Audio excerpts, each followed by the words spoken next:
Bom dia a todos. Meu nome é Maria Inês Abreu, sou diretora secretária aqui da BPI, sócia da Abreu Merck Advogados. E hoje eu tenho a honra de receber os colegas aqui, Bárbara e Igor, para a gente conversar um pouquinho sobre proteção de marcas online. Agora, as marcas, elas são muito importantes para as empresas e agora, principalmente após a pandemia, todo mundo percebeu ainda mais a importância dessa proteção online, porque a nossa vida mudou para lá. Tanto é que hoje nós estamos com os colegas no online também, além dos colegas presenciais aqui, os quais eu agradeço muito a presença. Eu vou já seguir para apresentar a nossa colega Bárbara. Primeiro a gente vai conversar com a Bárbara, da Core Search, e depois com o Igor, do Mercado Livre, para exatamente a gente vai seguir uma linha de pensamento aqui combinada entre nós, que acredito que todos vão gostar bastante. A Bárbara Leitão Johnson, ela é advogada de propriedade intelectual, formada pela UF, no Rio de Janeiro. Já trabalhou em diversos grandes escritórios de PI do Brasil. Ela possui LLM na George Washington University, em Washington, D.C., e passagens pela Apple e Facebook Reality Labs. Atua na expansão latino-americana da Core Search, com foco em Brand Protection Enforcement, incluindo consultoria estratégica em projetos de anticontrafação, e também enforcement de NFTs e posicionamento de marcas no metaverso junto ao time nos Estados Unidos. Bárbara, por favor. Bom, muito bom dia. Primeiro, eu gostaria de agradecer pelo trabalho, tanto do time aqui do painel, quanto da BPI, por nos receber dessa vez. É muito bom estar em casa. E é um privilégio, mas também uma pressão, porque todo mundo meus mentores aqui na plateia, a minha empresa, obviamente, que a gente veio apresentar o trabalho aqui. Então, tem um provérbio que sempre fala que benditos são os filhos a quem são dados asas e raízes. Então, eu estou muito feliz por obviamente, por estar voando por aí, mas por também estar aqui nas minhas raízes, falar em português. Tem sido muito bom, esses dias têm sido bastante agradáveis. Deixa eu pegar só o pointer aqui. Bom, o que a gente está vendo fazer aqui, a gente, obviamente, vai focar na parte de Brand Protection online. Eu estava discutindo aqui com os meus colegas que nós também fazemos essa parte de NFTs e metaverso, mas eu acho que essas são questões um pouco mais profundas. Então, a gente vai focar hoje aqui principalmente nas parcerias que a gente tem, tanto com os escritórios de advocacia, quanto também, está funcionando, tá, com o próprio marketplace, o Mercado Livre sendo um desses exemplos. Mas, para começar, muito prazer, nós somos a Core Search. Eu acho que uma das coisas que a gente gostaria de trazer é o fato de que a Core Search ela é uma empresa, obviamente, que começou internacional, tinha um foco só em marcas, não tinha o foco de brand protection. Isso aconteceu, obviamente, ao longo do tempo, principalmente com o boom das compras online durante a pandemia. E eu tenho certeza que muita gente aqui da plateia já conhecia a marca, porque já participou de alguns eventos internacionais, já foi a algumas das nossas festas na INTA, então já sabia um pouquinho do que a empresa trabalhava. Há mais ou menos 2 anos atrás, a Core Search adquiriu outras 2 empresas que vêm também trabalhando com a parte de Brand Protection, o que fez o nosso portfólio e o nosso número de funcionários e a nossa expansão aumentar bastante. Então, mudando aqui um pouquinho, para apresentar um pouquinho do nosso trabalho, o que a gente está fazendo e trazendo para a América Latina agora. A nossa empresa ela tem atualmente mais de 1.500 funcionários, estamos em 16 países, 5 continentes, então temos uma cobertura global, basicamente onde o cliente quiser e como o cliente quiser. Temos aí mais de 5.000 clientes e 2 coisas que eu acho que são interessantes de trazer. 73 deles são clientes grandes que estão em rankings de Forbes e Top Fortune. E também 2.000 firmas, o espanhol escorregou ali, gente, então perdão, mas mais de 2.500 escritórios de advocacia. Um ponto que eu realmente quis trazer aqui, de que nós não estamos competindo com os escritórios de advocacia, pelo contrário, nós estamos aqui trabalhando juntos, somos uma aliança para conseguir ajudar os nossos clientes da melhor forma possível. Uma outra coisa legal é que, por conta dessa expansão global, e agora a gente entrando também na América Latina, nós falamos mais de 45 idiomas diferentes na empresa, então a gente consegue, basicamente, falar com a grande maioria dos clientes, não só com eles, mas também com as plataformas que a gente precisa se comunicar. E mais uma entre aspas, pegada do que eu sou uma grande advogada na parte de diversidade e inclusão. A empresa recentemente se juntou com o Global Compact Program das Nações Unidas e temos também um ranking da World Trademark Review como uma das empresas que fazem um trabalho legal, que os nossos clientes têm tido um feedback muito bacana. Para dar um escopo geral do que nós fazemos antes de entrar na parte de Online Brand Protection, eu sei que muitos de vocês já conheciam a Core Search pela parte de marcas, principalmente em questões de busca de anterioridade, que a gente tem, obviamente, uma questão global também, um monitoramento de marcas, tudo que a gente pode oferecer, mas a gente tem essa parte do Brand Protection que a gente faz não só o monitoramento e análise, mas também o enforcement. Eu acho que isso é uma coisa que muita gente veio me perguntando ontem, por exemplo, vocês também fazem enforcement? Sim, fazemos. É claro que isso é parte de uma estratégia com os clientes. A gente não necessariamente precisa tocar o enforcement no geral, sem uma revisão. Isso é tudo uma parte da estratégia que a gente combina com os clientes. Fazemos também a investigação dos infratores, então a gente leva a empresa do online para o offline. A gente consegue, na medida do possível, obviamente, com as restrições da Lei de Proteção de Dados, a gente consegue rastrear os principais infratores. Nosso software consegue, inclusive, filtrar quando o infrator aparece muito. Então, a gente sabe quem é e a gente consegue, até com a parceria dos escritórios, dar, né, citar e falar, olha, são essas pessoas aqui que estão atuando nessa região, e aí o próprio escritório consegue seguir em frente com essa parte do offline. E o Mercado Livre também tem algumas estratégias nesse sentido. E a gente também faz alguns projetos especiais para clientes, dependendo uma certa plataforma X ou, enfim, alguma área geográfica que tenha apresentado mais problemas. Também fazemos proteção de conteúdo audiovisual. O nosso content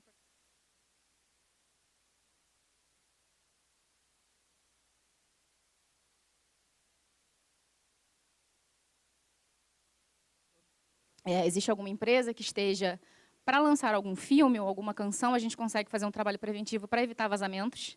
Então, a gente consegue fazer isso também. E a gente também faz a parte de domínios, nas quais a gente checa, principalmente as tentativas de phishing, que muitas empresas vêm sofrendo, que as pessoas fazem, enfim, os falsificadores, eles criam sites que têm um template super próximo do que o nosso cliente tem, e muitos clientes acabam comprando produtos acreditando serem originais, quando não são, e a gente consegue também fazer um trabalho derrubando esse site.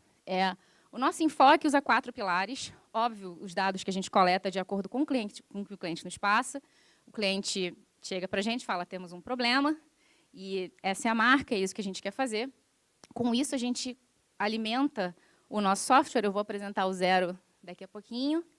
A gente cria essa experiência na qual a gente tem as listas e a estratégia que a gente tem com o cliente e com as plataformas necessárias para conseguir remover os conteúdos.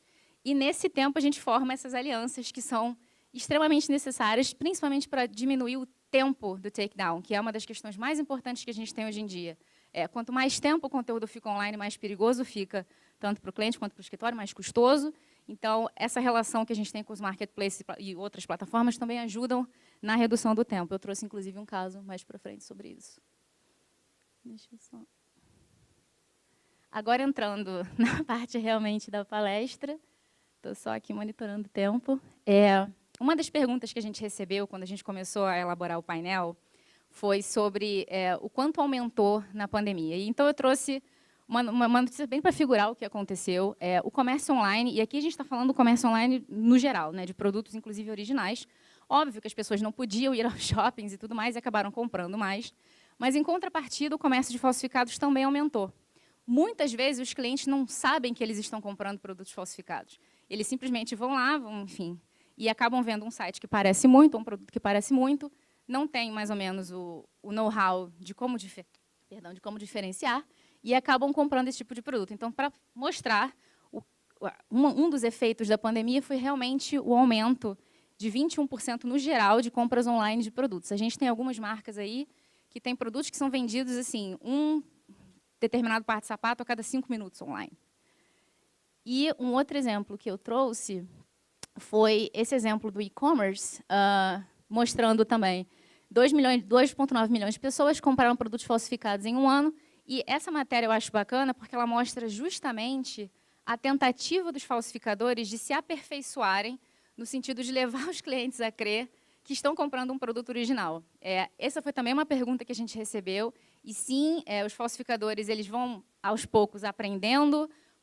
O meu anúncio está sofrendo um takedown porque eu estou usando o nome da marca X, mas o nosso software também consegue ver esse tipo de situação e a gente também consegue prever esse tipo de problema. A cobertura global que a gente tem hoje em dia com a CoreSearch, nós temos parceria com mais de 1.750 plataformas diferentes no mundo todo.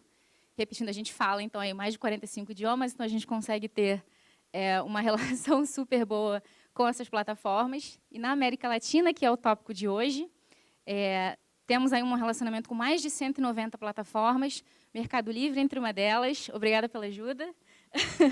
E só para mostrar realmente o escopo do nosso programa e o que a gente consegue fazer.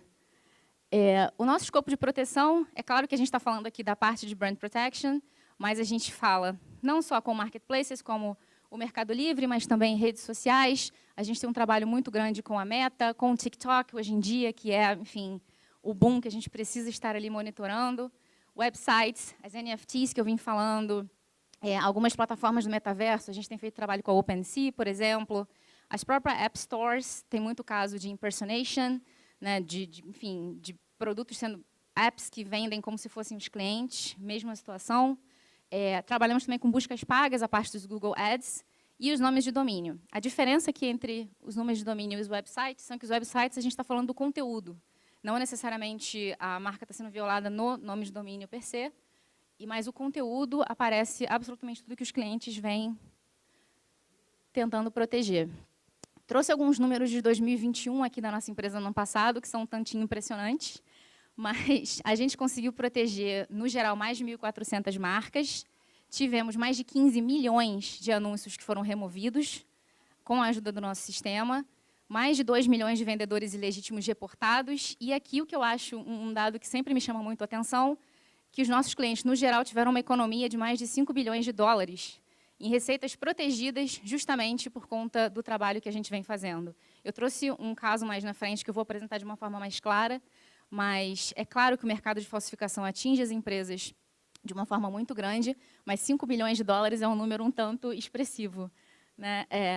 E a nossa empresa, nós temos não só especialistas, enfim, multiculturais, que falam de diversos idiomas, mas nós temos especialistas na área de propriedade intelectual. Então, nós estamos falando aqui também de pessoas que sabem o que estão derrubando, sabem como travar as estratégias e que sabem aperfeiçoar esse relacionamento que a gente tem com o cliente.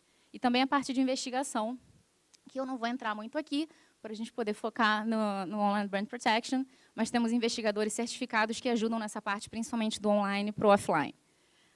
Agora, apresentando aqui a nossa tecnologia, sempre aperfeiçoando. Essa é a menina dos meus olhos, a que eu trabalho quase todos os dias. Nós temos nós seguimos um ritmo. Primeiro, a gente faz essa análise do que está acontecendo, a gente traz para o cliente a nossa opinião, obviamente estratégica, e o cliente vem com o que seria mais importante, pelo menos para começo de conversa. Identificamos os problemas, e aí nós fazemos uma avaliação do que está acontecendo, removemos os conteúdos, e aí a estratégia volta. Isso é um ciclo, né? A gente continua fazendo essa estratégia, que muda basicamente, dependendo da forma como o cliente quiser. Todos os meses a gente pode falar, olha, aqui a gente precisa focar mais no mercado chinês, aqui a gente precisa ir para a Itália, ou o Brasil tem sido o problema. Então, a gente vai fazendo esse monitoramento num ciclo. Esse é o software que a gente utiliza, esse é o software chamado Zero.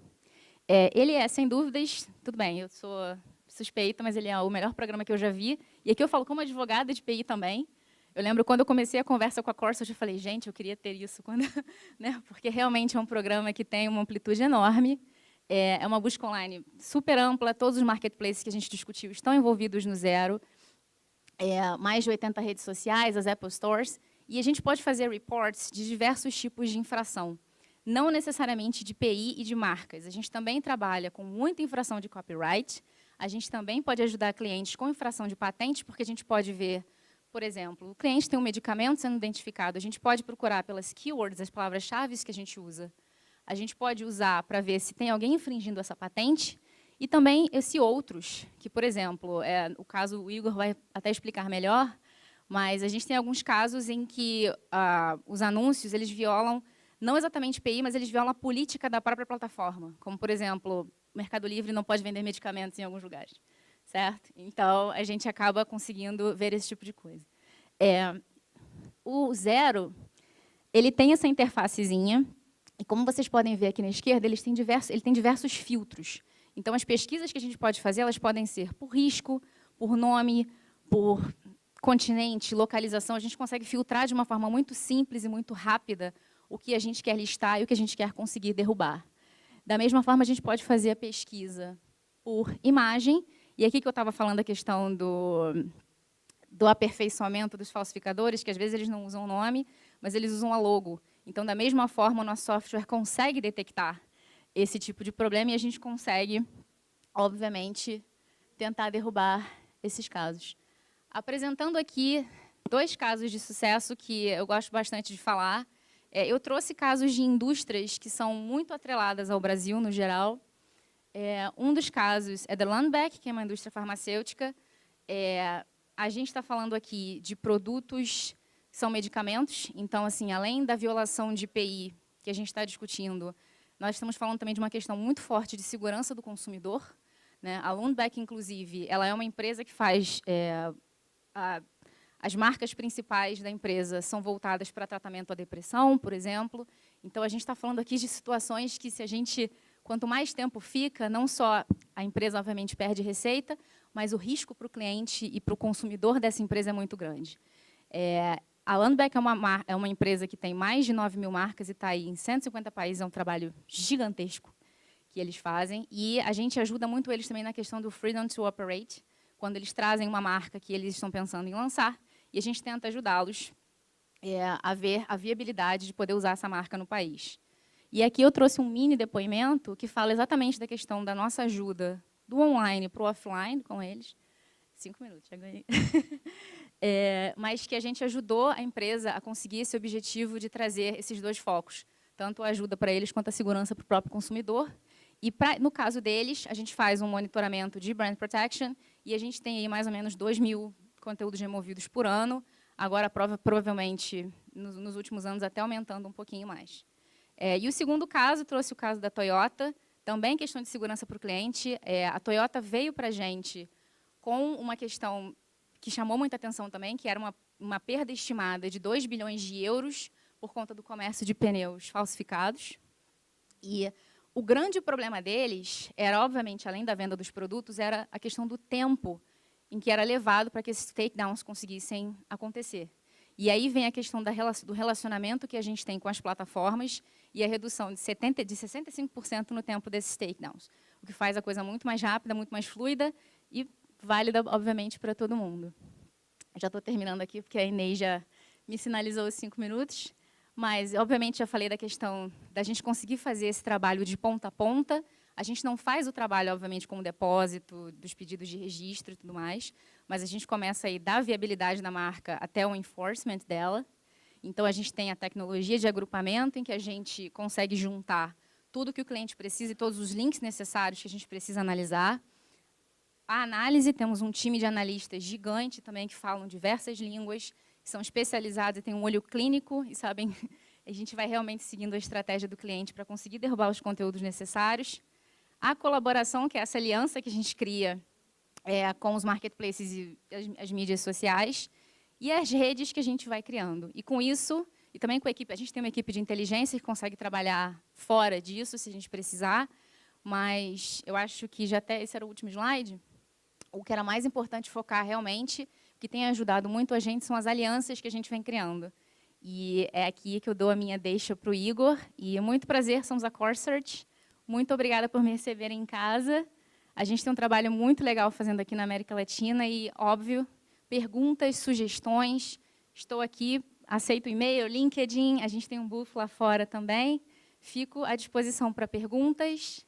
E é isso. Igor, vou deixar... Obrigada, Bárbara. Eu tenho aqui a missão muito chata de cortá-los, mas eu combinei com eles antes que eu ia ter que fazer isso, já que a gente está online, presencial, tem que tudo andar certinho. E agora a gente vai seguir pro Igor exatamente de uma forma complementar a apresentação da Bárbara. E eu só vou fazer rapidinho a apresentação do Igor, embora seja também muito conhecido de todos, também trabalhou por muitos anos em vários escritórios. E o Igor, ele atualmente é gerente da equipe de Brand Protection no Mercado Livre, com escopo regional.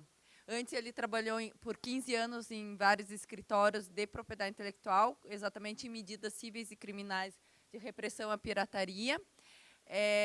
E, além disso, ele possui uma larga experiência em apreensões realizadas por autoridades aduaneiras, fronteiras e aeroportos, bem como diálogos com autoridades nacionais e internacionais, visando o desenvolvimento de programas estratégicos no combate a ilegalidades.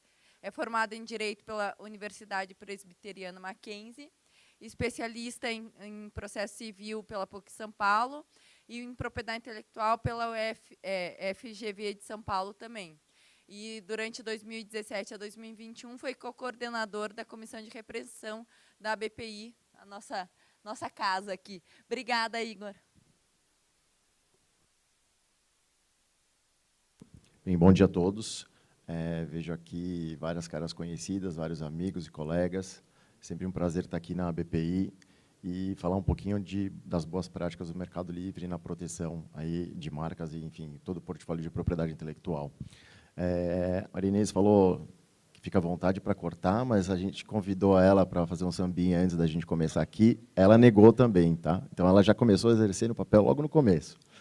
Bem, há um pouquinho da missão do Mercado Livre, que é democratizar o comércio e os serviços financeiros para transformar a vida de milhões de pessoas. É algo que os seus fundadores, há 20 anos atrás, tinham isso em mente, e os resultados estão aparecendo já ao longo desses anos.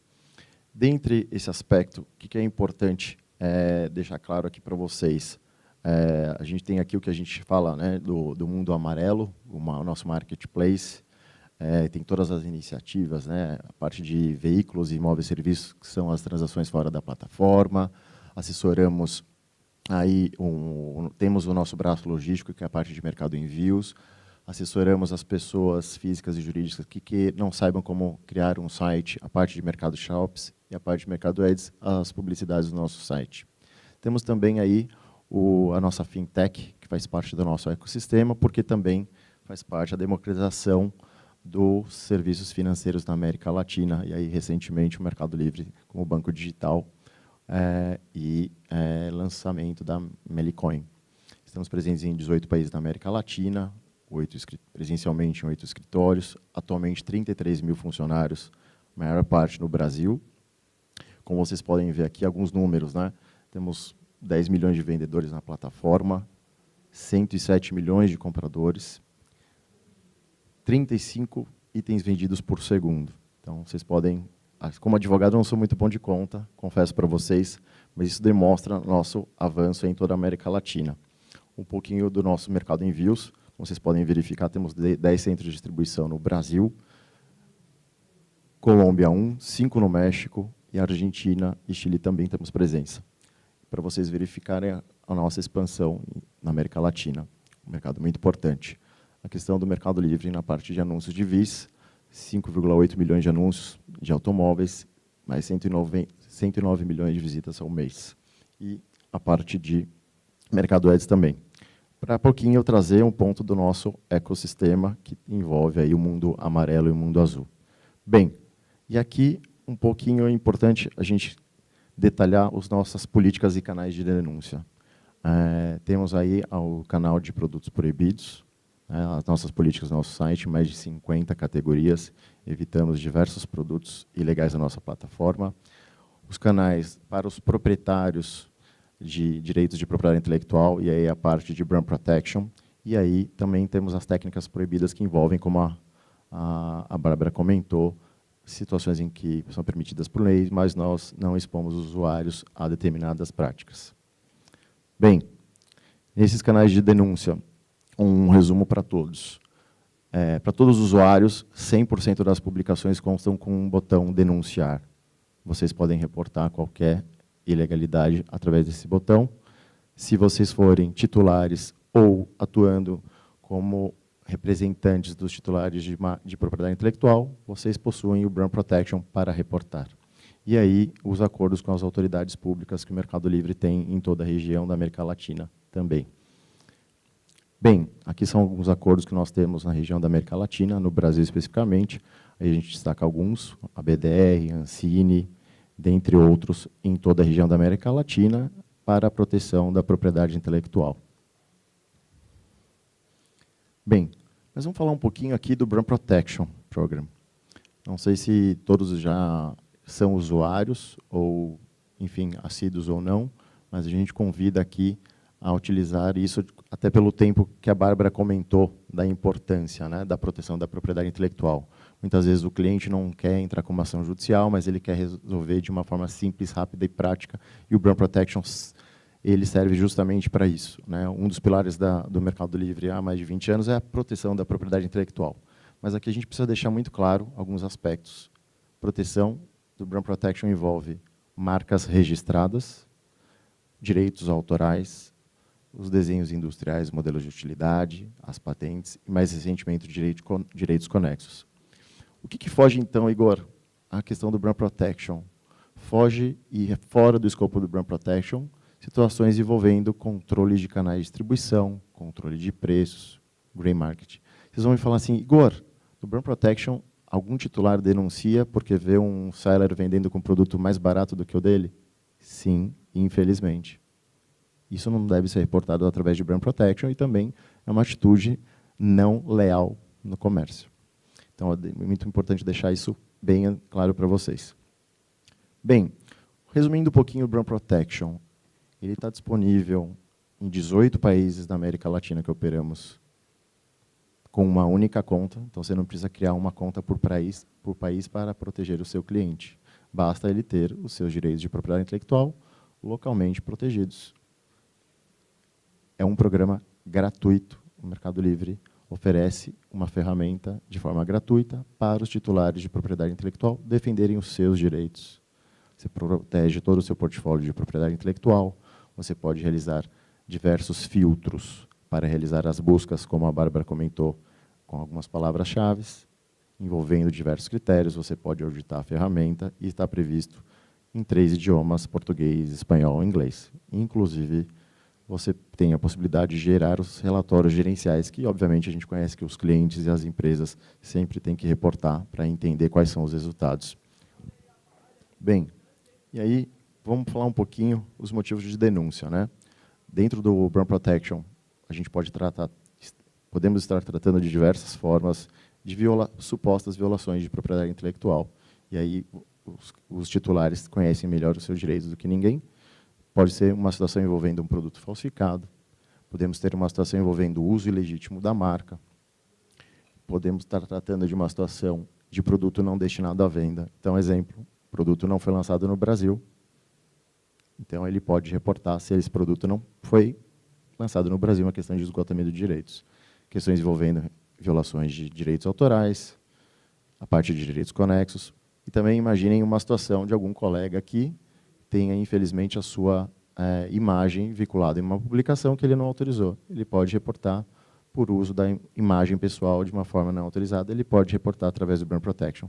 Imagina a questão do timing, que, como a Bárbara estava comentando, que a gente precisa ter uma rápida solução à situação, sem necessidade de uma ação judicial.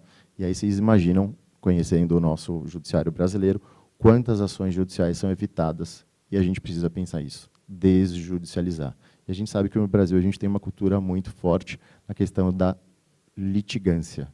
Então, acho que nada melhor, acho que eu aprendi na faculdade e com os colegas, melhor um bom acordo do que um grande litígio. Mas, enfim, aqui acho que é um ponto que, para aqueles que não utilizam, acho que é importante detalhar um pouquinho o fluxo do Brand Protection. Uma vez aderido no Brand Protection, nós realizamos uma capacitação com esses membros do BPP, e eles possam procurar as possíveis violações dos seus direitos na plataforma. Primeiro passo, ele encontrou a violação, denunciou. A partir do momento que acontece essa denúncia, a publicação é pausada. Igor, o que significa isso? Não entendi. Não existe comercialização do produto na plataforma. O denunciado recebe um e-mail e ele tem 4 dias corridos para responder. Não respondeu, publicação removida. Mas, counter notes, ele tem o direito de se defender também. De repente, pode ser uma possível violação, ele reporta para o denunciante verifica que é um licenciado dele. Ou ele verifica que não há uma infração. Cabe ao titular decidir se ele remove aquela publicação porque ele enxerga alguma questão, ou ele decide que, na verdade, esse anúncio tem que ser baixado. A decisão é dele. E aí se encerra o fluxo. Ou seja, o assunto é resolvido em 4 dias corridos, ou em até em 8. Bem, aqui acho que é um ponto importante, que essa cooperação, é o agradecimento, acho que eu estendo aí a Bárbara, às outras empresas especializadas de remoção de conteúdo, aos escritórios de advocacia, aqueles que representam os seus clientes e utilizam o Brand Protection, para termos cada vez melhor essa cooperação. Porque esse não é um trabalho isolado. O amarelo e o azul têm que trabalhar de forma conjunta. E aí, o mais, acho que entra aí situações envolvendo a CoSearch, por exemplo, outras empresas especializadas que e os escritórios de advocacia, as próprias empresas, com seus advogados in-house. Então, essa cooperação é imprescindível, um não vive sem o outro. Não é um trabalho isolado. A proteção à propriedade intelectual, ela necessita desse trabalho conjunto. E aí, o Guia de Boas Práticas no Brasil, do CNCP, que o Mercado Livre aderiu em agosto do ano passado, ele é mais um compromisso público do Mercado Livre em ter as boas práticas no e-commerce. Importante destacar para vocês, vendedores também são inabilitados da nossa plataforma. E aqui, trazendo alguns números que apresentamos no seminário do Conselho Nacional de Combate à Pirataria em 7 de julho, considerando dados desse ano, do ano passado, de 2021, perdão, foram removidas aproximadamente mais de 1 milhão de publicações por denúncias dos membros do Brand Protection. O Mercado Livre removeu, com base em inteligência artificial e machine learning, em sua maioria, mais de 7 milhões de publicações de forma proativa. E 57 mil vendedores foram inabilitados por violarem diversos termos e condições e políticas da nossa plataforma. Isso é um número em que representa, considerando o total de publicações da nossa plataforma, apesar de ser um número alto, representa um percentual muito baixo de violações de propriedade intelectual.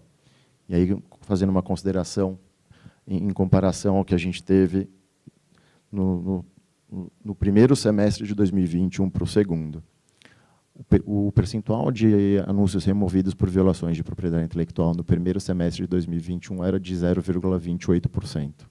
Segundo semestre, reduzimos para 0,10%. Ou seja, um trabalho cada vez mais efetivo nessa cooperação e sinergia com os titulares de propriedade intelectual e o nosso marketplace, com a aliança de todos os membros do Brand Protection. Lembrando que é muito importante aqui destacar um ponto para vocês. Se a gente considerar o total de publicações denunciadas pelos membros do BPP e removidas, o Mercado Livre faz o seu trabalho de forma proativa, justamente para criar esse ambiente transacional seguro para os nossos usuários. É isso o que mais importa para o Mercado Livre. E aqui, além do Brand Protection, acho que, não sei se todos tiveram oportunidade de conhecer, o Mercado Livre, em novembro do ano passado, lançou a Aliança Antifalsificação do Mercado Livre. O que é essa aliança? Visa justamente uma maior cooperação com as autoridades, com os titulares de IPI, e realizando diversas iniciativas, inclusive ações criminais contra sellers, em conjunto com os titulares de propriedade intelectual. Estamos na fase inicial, e aqui, em 10 de agosto desse ano, a Folha de São Paulo publicou recentemente um dos primeiros resultados dessa cooperação com a Tommy Hilfiger. Foi o resultado de uma apreensão aqui em São Paulo, em que 14 suspeitos estavam envolvidos com falsificação de camisetas. E aí isso é mais um ponto do que nós estamos fazendo em conjunto com os titulares de propriedade intelectual desses membros que fazem parte da Aliança Antifalsificação. Bem, aqui, quando eu estava falando em relação aos números, né? Eu estou há um pouco mais de um ano no Mercado Livre e em todas as reuniões eu costumo frisar muito para todos, para a indústria, os números que nós temos no relatório de transparência. Igor, o que é o relatório de transparência? Governança corporativa, como qualquer empresa possui. Nós divulgamos não apenas os números relacionados à Brand Protection, mas disponibilizamos os números de toda a região da América Latina, situações envolvendo situações LGPD, situações de pedidos, direitos ARCO, que a gente fala, as situações envolvendo fraude na nossa plataforma. E aqui eu trago um número para que vocês tenham uma ideia, um link. Quem quiser, esse relatório de transparência está disponibilizado no site do Mercado Livre, para vocês terem uma ideia do trabalho em conjunto com os membros do BPP, estamos em azul ali. Em segundo semestre, foram removidas aproximadamente 400 mil publicações, e o Mercado Livre removeu mais de 2.700.000 publicações. Esse é um trabalho de sinergia que envolve machine learning e inteligência artificial, E aquilo que eu comentei um pouco antes, o amarelo não vive sem o azul e vice-versa, e isso tem que ser um trabalho constante. E aqui, comparando com o primeiro semestre de 2021, nós tivemos uma redução de 42% nas denúncias no BPP. E vejo que, mesmo assim, a sinergia de trabalho também evolui. Isso significa que estamos criando esse ambiente transacional seguro, justamente visando a proteção da propriedade intelectual. Eu não tenho aí como quantificar os 5 milhões aí que a Bárbara comentou, mas eu acho... Milhões, né? Bilhões. Mas, assim, acho que o ponto importante é essa sinergia, ela existe, nós estamos aqui de portas abertas, qualquer de vocês que tiver alguma situação envolvendo possível violação de propriedade intelectual, é uma forma prática de reportar, e o Brand Protection está disponível nos 18 países para que vocês protejam a propriedade intelectual. Eu agradeço à BPI, a todos os colegas, e à disposição aí de vocês. Obrigado. Obrigada, Igor. Bem, eu vou abrir para perguntas, mas a ideia é fazer algo bem interativo, então a gente vai fazer uma pergunta do online, uma pergunta presencial, exatamente para todo mundo participar, né?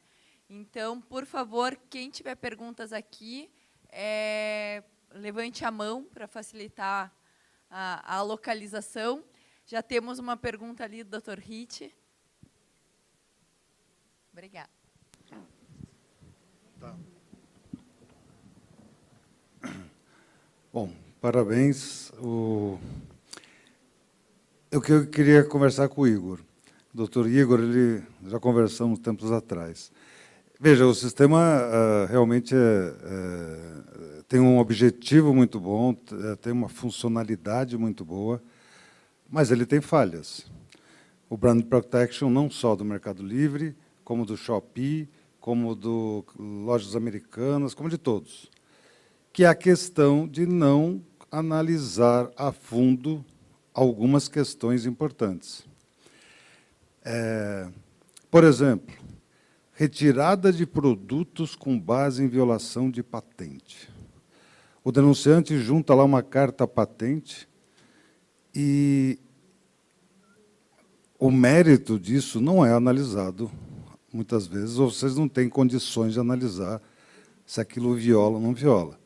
Isso quer dizer, quando o reclamante apresenta uma carta patente, o reclamado diz, não, meu produto não viola essa patente, pelo sistema de vocês retiram o anúncio se o reclamante não... Né? Bom, então tem as questões complexas, e você sabe que nós já tivemos algumas questões, não vou entrar no detalhe, que me parece que, eu não sei, como solucionar isso, porque a inteligência artificial, nesse ponto, veja, o sistema está dando uma de tribunal, e o tribunal em patentes diz, só vou dar uma liminar se tiver uma perícia. E os sistemas, não só Mercado Livre, tá? Estou falando de todos os Brand Protections, ao adotar essa questão de, se o reclamado não retirar a reclamação, os anúncios, e veja, o pior é que muitas vezes abrange uma grande quantidade de vendedores de um determinado produto. Então, a pergunta é, como solucionar isto, o sistema, né? Ou como que nós, como usuários do sistema, podemos passar isso para efeitos de solucionar?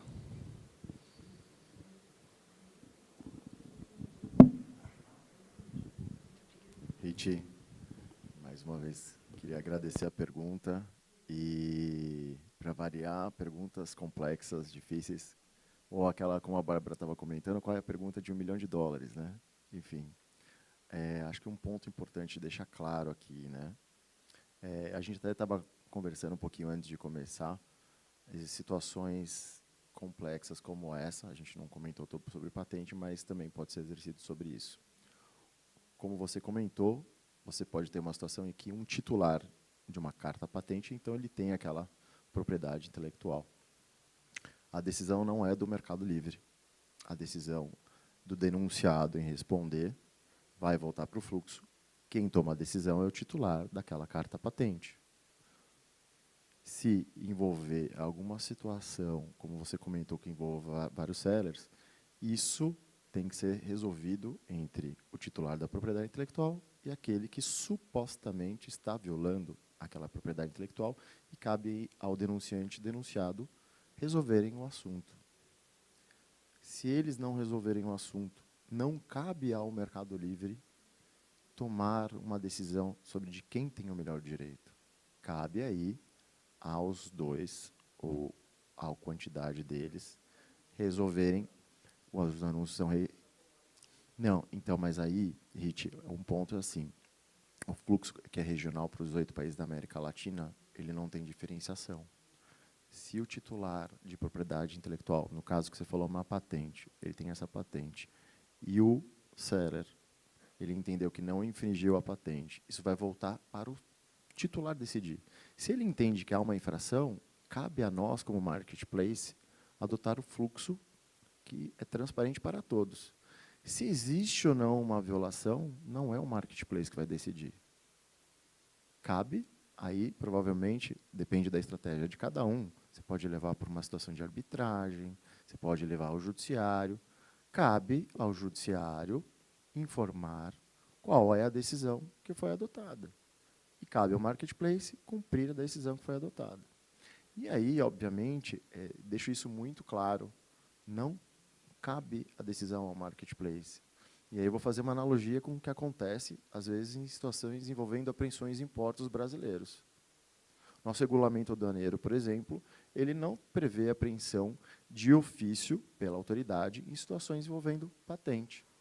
Se um titular ele entender que tem algum produto entrando no mercado brasileiro que infringe a patente, cabe ele reportar à autoridade para que ela adote a sua postura de notificar o titular, e ele vai pedir uma liminar para que aqueles produtos sejam apreendidos por determinação judicial. Então, acho que essa falha que você comentou, até entendo que é uma questão complexa que envolve aí uma patente que, por si só, já tem uma complexidade, até por isso, muitas vezes, até para ser deferida, leva muito tempo, mas exige, sim, uma proteção. E a gente sempre aqui, tem uma expressão no Mercado Livre que nós estamos em beta contínuo. Sempre existe algo a ser aprimorado. Nada é estanque. Então, até estava conversando com alguns colegas aqui durante o congresso, em que, para a gente, é muito importante ouvir feedbacks, sugestões de aprimoramento. Mas a gente tem que se colocar no lado de todos, né? Eu vou colocar um outro exemplo paralelo que a gente estava comentando aqui antes, e aí, Maria, fica à vontade, eu sei que eu estou tomando muito tempo, mas você pode ter duas empresas que tenham 2 marcas registradas, uma mista e uma nominativa. E o INPI deferiu as 2. Quem tem o melhor direito? Não sei. Nós evitamos que eles briguem entre eles na nossa plataforma, mas a gente não pode tomar nenhuma outra postura. Desculpa? Nós não excluímos nenhum dos 2. Não, obrigado, Igor. Muito obrigado. Opa. Essa situação a gente estava conversando bem antes aqui, exatamente, que muitas vezes acaba acontecendo de as partes até fazerem acordo, um virar representando o outro e coisas assim, e depois a nossa dificuldade como advogados é virar para a plataforma e pedir para retomar o anúncio porque virou representante. Então, acaba muita situação acontecendo de conversas fora da plataforma. Outra pergunta aqui muito interessante que foi trazida é se ainda é relevante a apreensão física. Como decidir entre o takedown e a busca e apreensão? Eu acho que primeiro vou começar pela Bárbara e daí depois... Está aí a pergunta de $1 milhão que o Igor tinha citado. Bom, eu acho que é o famoso, como boa advogada, depende, né? Acho que, no geral, se for por uma questão de rapidez e fluidez, é óbvio que o online ajuda muito, mas acho que pelo menos do meu ponto de vista, claro, uma forma contínua de ser investigada, e se for necessário levar para o offline, obviamente tem que ser levado, até porque se está sendo vendido online é porque tem uma demanda física que está sendo distribuída, a não ser que a gente esteja falando de metaverso, mas acho que esse não é o caso agora. acredito que tenha que ser, sim, um trabalho contínuo e que, obviamente, começando com uma maior força no online, com uma maior estratégia, e aí, sim, desenvolvendo aí por um trabalho de investigação contínuo até o offline.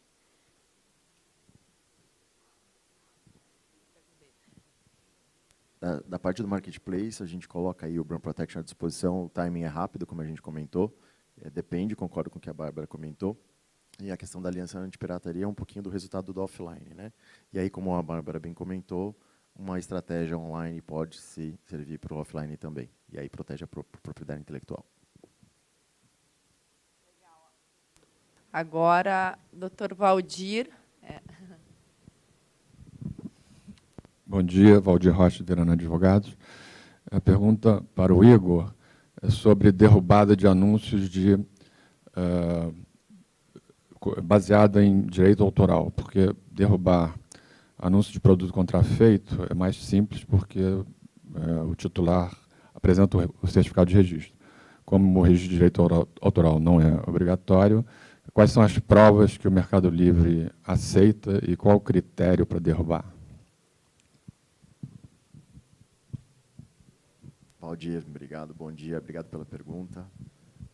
Direito autoral realmente é algo um pouco mais complexo, como você comentou, do que um produto contrafeito, em que o titular ali prova.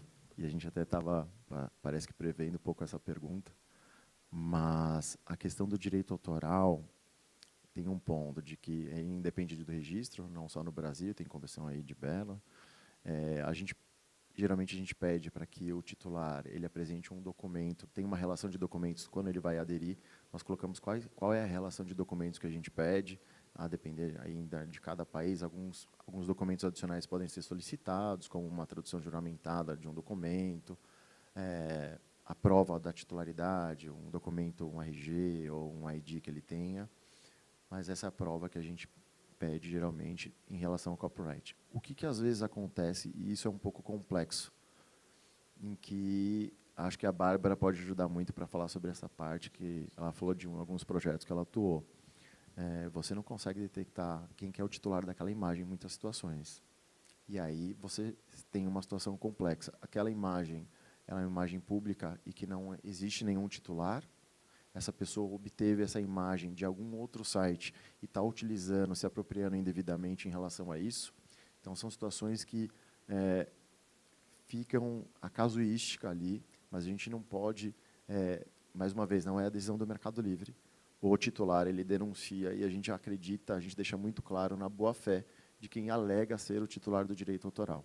Então, a gente tem muito esse lado da boa-fé, e os nossos termos e condições de uso prevêem expressamente quais são as atitudes que a gente pode adotar caso algum membro do Brand Protection utilize de forma indevida, seja uma advertência, uma suspensão, ou até, dependendo da situação, ele pode ser banido do BPP. Só fazendo um adendo ao que o Igor estava falando, uma das práticas que a gente tem na própria CoreSearch, quando tem a questão do direito autoral envolvido, a gente normalmente recomenda aos nossos clientes que eles tenham como se fosse uma galeria de imagens voltadas aos produtos que eles, enfim, fabricam, por exemplo. Nós temos, por exemplo, várias questões envolvendo produtos que são substituídos por novas gerações, certo? E, às vezes, a gente vê o uso de produtos já passados, que talvez até um pouco obsoletos, mas o cliente continua querendo fazer o takedown desses anúncios. E algo que ajuda bastante, que tem normalmente um certo sucesso com as plataformas, somos nós apresentarmos o link dessas galerias, nas quais mostra o próprio cliente, que aí vem a questão até da boa-fé, do próprio cliente falando, olha, isso aqui é nosso, essa é a forma que a gente tirou. Um outro método também seria, obviamente, apontar as diferenças entre os produtos, mas isso vai depender muito da plataforma, não o caso do Mercado Livre, mas dependendo da plataforma, isso pode acabar dando um pouquinho de munição para os falsificadores se aprimorarem. Então, essa questão da galeria acaba sendo melhor. Assim, nós temos muitos clientes que no próprio site deles, eles acabam tendo essa galeria de imagens que nos ajudam com o enforcement, principalmente nos Estados Unidos. Obrigada. Aqui temos mais uma pergunta do online, da doutora Tamires Bernadette Calda Alves, que ela está perguntando se ela pode entrar com denúncias de violação de marcas em processo de registro ou somente se as marcas forem registradas. Tamires, Bom dia, obrigado pela sua pergunta. No Brand Protection do Mercado Livre, somente aderir se você tiver realmente marcas registradas. Isso não que a gente não saiba que aí o depósito da marca aí garante, pode ser protegido, mas no BPP, marcas registradas. E agora para a Bárbara. Desculpem, eu falei uma por vez, então uma presencial, mais alguém? Então vamos seguir aqui o Roner, Dr. Roner? Que agora fica um pouco longe para a minha vista. Olá, boa tarde, bom dia ainda. Roner Fabres, Porto Alegre. Em casos de violação de marca registrada, então, dentro do Mercado Livre, para o Dr. Igor, a pergunta, nós teríamos que ir por URL ou tem mecanismos para bloquear a marca registrada de modo geral? Marca registrada, produto e exclui.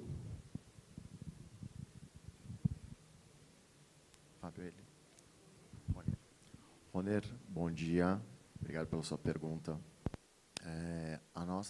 A ferramenta que é disponibilizada para os membros do BPP, vocês podem realizar alguns filtros em que vocês podem utilizar algumas buscas por palavras-chave e você pode remover de forma individual ou massiva. Então, você não precisa necessariamente indicar uma URL por vez, mas a ferramenta tem uma situação em que permite você denunciar de forma massiva. Com 3 ou 4 cliques, você já pode denunciar de forma massiva. Você não utiliza essa palavra-chave para bloquear todo e qualquer anúncio, até porque você pode estar removendo o produto original, né, quando ele deveria estar na plataforma. Então, você não usa essa palavra-chave, entre aspas, para bloquear todo e qualquer anúncio. Respondi?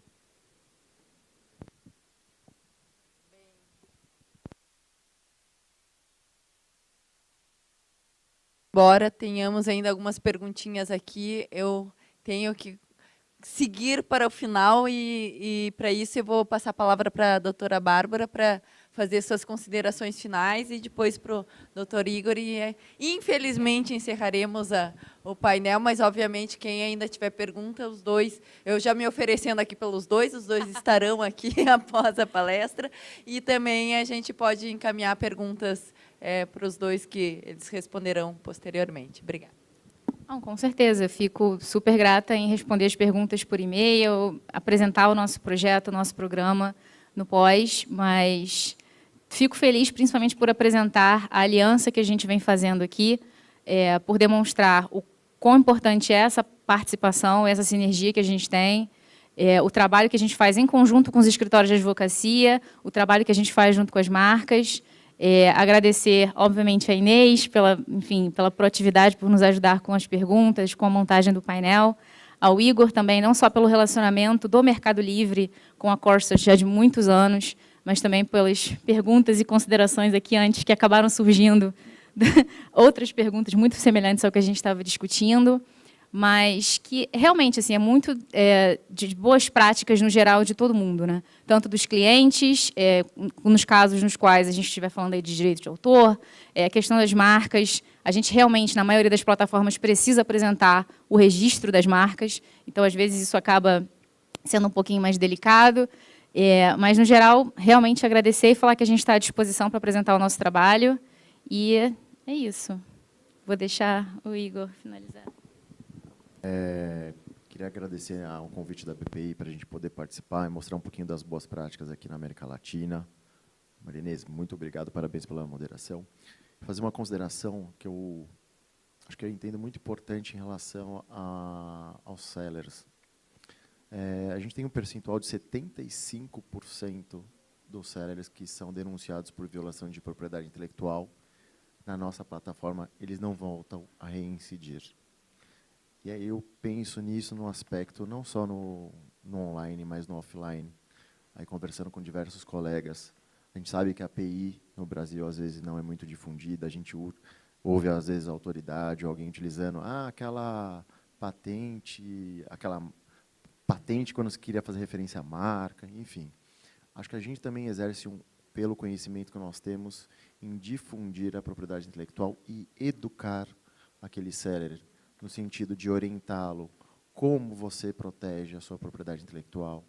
Nós temos um canal em que a gente mostra para o seller, a gente tenta orientá-lo com as seguintes situações. Não informe que você é um distribuidor oficial se você não é, porque a gente não quer que justamente o consumidor seja ludibriado. Mas cabe a gente, no nosso dia a dia, orientar aquele vendedor, pode ser um pequeno, um médio, o grande é mais tranquilo, né? Mas um pequeno e um médio, às vezes, ele não entende como funciona a propriedade intelectual, como ele protege aquele invento dele. Às vezes, alguns querem proteger a ideia, mas cabe a nós aqui, como especialistas em propriedade intelectual, também educar como trabalhar para vender produtos de forma a não infringir a propriedade intelectual. Acho que era os breves comentários que eu queria fazer. Então, obrigada, Igor, obrigada, Bárbara, e obrigada a todos os presentes, presencialmente e online. Espero que tenham feito bom proveito do painel. Eu aprendi muito com vocês. Muito obrigada, tanto hoje quanto nas nossas conversas antecedentes. E estamos à disposição de todos. Obrigada, pessoal.